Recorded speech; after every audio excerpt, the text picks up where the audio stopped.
Lesson 17, Object Variables. Well, object variables are super variables that hold more than just one value. Like in the last lesson, we had something like first row equals 5. Well, that holds one value, the number 5, but an object variable holds every value associated with an object, including properties.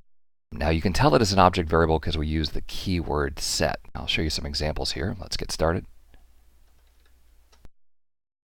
Alright, so I have a simple data set here, and let's say that we want to create a macro where someone could select a range of cells and they want to create a report from that range. Let's switch over to Visual Basic and we'll create a quick little macro here to demonstrate an object variable. Now object variables work best when we declare them, and we do that with a statement called dim. So I'll create something here called myRange, that's the name of the variable, and then I'll say what it is. Well, it's a range. And to define that variable, instead of just saying myRange equals something, we use the keyword set. So set myRange equal to selection. Alright, so when this runs, what happens? Well, we have a variable called myRange, and it's not just holding a single value, it knows everything there is to know about the selection. Let me run this. I'll press the F8 key and the F8 key, and let's set up a watch on myRange. So I'm going to right click and choose Add Watch, and so you'll see that we have a watch here for myRange, and I can expand it, and you see all of the things we know about myRange. It's not just a single value. We know everything there is to know about myRange. So let me give you a few examples here in the immediate window. We could say print myRange.rows.count. So we know that the range is 9 rows tall. Print myRange.columns.count. 9 rows by 5 columns. Print myRange.rows, and this time I want specifically the first row in the range, and I want to know what row that's on. So it says that the first row in the selection is row 5. Let's go check that in Excel. I'll switch back to Excel, and sure enough, it starts on row 5. How about the last row in the range? Print myRange.rows. Which row do I want? Well, I want myRange.rows.count. In other words, the last row. And from there, I want to know which row that's on. So we know that we run from row 5 to row 13, and on and on and on. I could ask for print myRange.cells 1, 1, the first cell dot value. So the first cell that we have in that range is 10103. Let's go check that in Excel.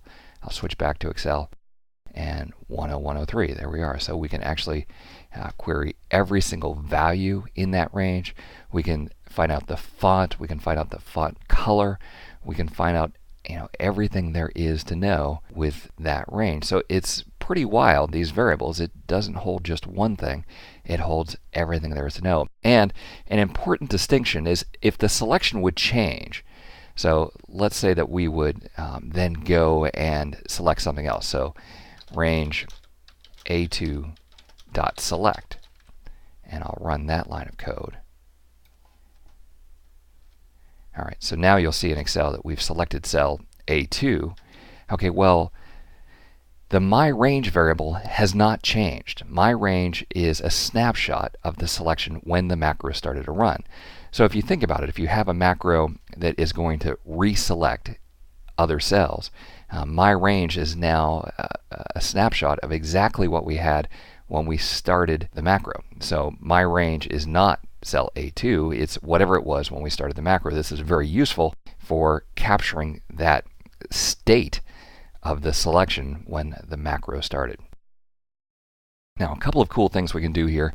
Once you have a variable set up, if we're going to be continuously referring to myRange, we can use a cool construct called with. We can say with myRange, and then down here end with. And every line of code in between here, we don't have to type myRange. We can just say dot. So if we want to know dot rows dot count, that's saying myrange.rows.count. So it'll save you the hassle of writing myrange again and again and again. So I'll say row count is equal to .rows.count. And this is basically a nice little shorthand here that anytime we start something with a dot, it's automatically going to refer to my range. First row equals dot rows 1 dot row.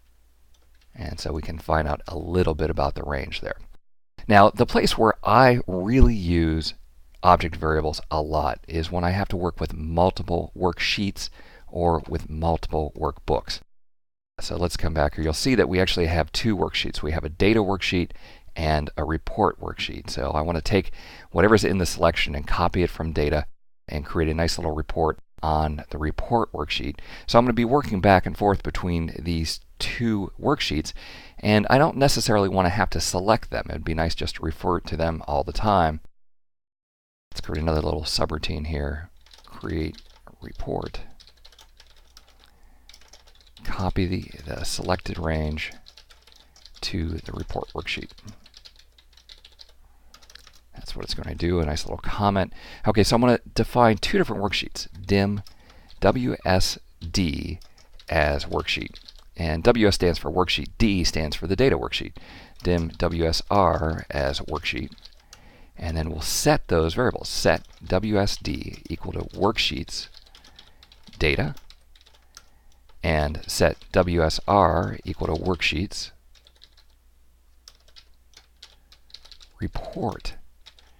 And now I can just refer to WSD and WSR when I want to refer to those two worksheets. Okay, so now we have these two object variables set, and as I want to refer to one sheet or the other, I can just use WSR or WSD. Like for example, I want to clear out the last report. So WSR.cells.clear will clear out the last report, and then copy the selection to, well, let's think about that. We want the headings in row 3, title in row 1, and then the data would start in A4. A4 on report. So we say selection dot copy destination WSR dot range A4. Now it's interesting that does not select WSR. If we would watch Excel, it's still staying right on WSD. Saves a lot of time. There's no reason to select all those worksheets as we go back and forth. Copy the headings over. So in this case, it is WSD. We're going from the data worksheet, range A1 to E5 dot copy, and the destination is WSR dot range A3. Now at this point, we've copied the data over, we've copied the headings over. It would actually be nice on WSR to auto fit the columns. So WSR dot columns dot auto fit. That'll make all the columns wide enough for the headings and the data. And you notice I did that before I wrote the title to WSR. And then we do WSR.range A1 dot value equals custom report from the data worksheet. All right, so at this point, we've actually created the report. We've done a little bit of formatting, made the columns wide enough. We could do additional things here.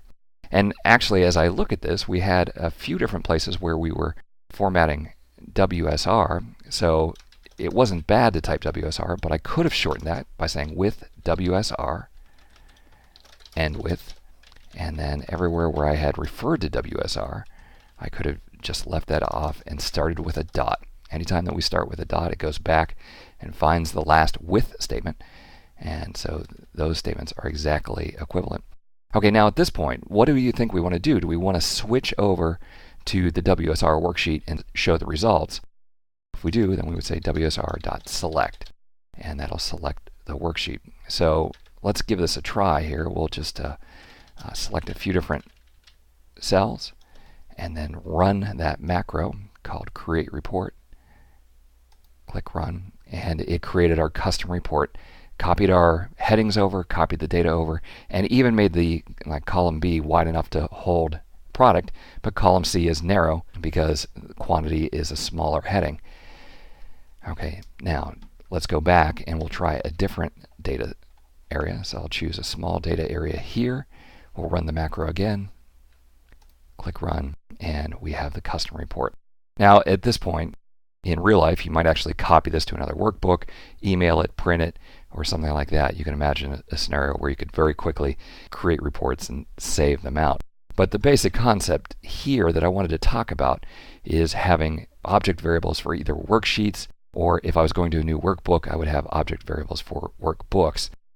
The object variable knows everything there is to know about that worksheet or workbook. It's a great time saver, a very powerful command, and a great way to either create a snapshot of something or just a very simple way of not having to continually type worksheets, open parentheses, quote, data, end quote, parenthesis. WSD is a great shorthand. You'll also notice that because we've used the dim statement, that as soon as I hit the dot, the IntelliSense pops up and shows me all the properties and methods that refer to a worksheet.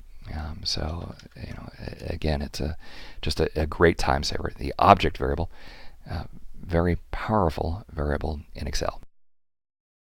Well, in the next lesson, we're going to take a look at better ways to refer to cells rather than just using range all the time. There's ways that are much more effective, especially when we're using variables to refer to our rows. I hope you found this lesson helpful. Thanks for watching. Looking to advance your career by acquiring new skills? Tired of expensive off-site training programs? Wish you could learn from the best instructors in the industry? Look no further than live lessons. Self-paced, personal video instruction by the world's leading technology publishers. Each live lesson comes with a DVD featuring 3 to 4 hours of instructor-led classroom training, sample program code that allows you to work along with your personal instructor, and an example-rich study guide. Live lessons allow you to watch the entire course from start to finish, or navigate directly to any of the individual lessons. You'll literally watch over the shoulder of your instructor as he shows you how to build state-of-the-art applications. Live lessons, the power of the world's leading technology experts at your fingertips. To learn more, visit mylivelessons.com today.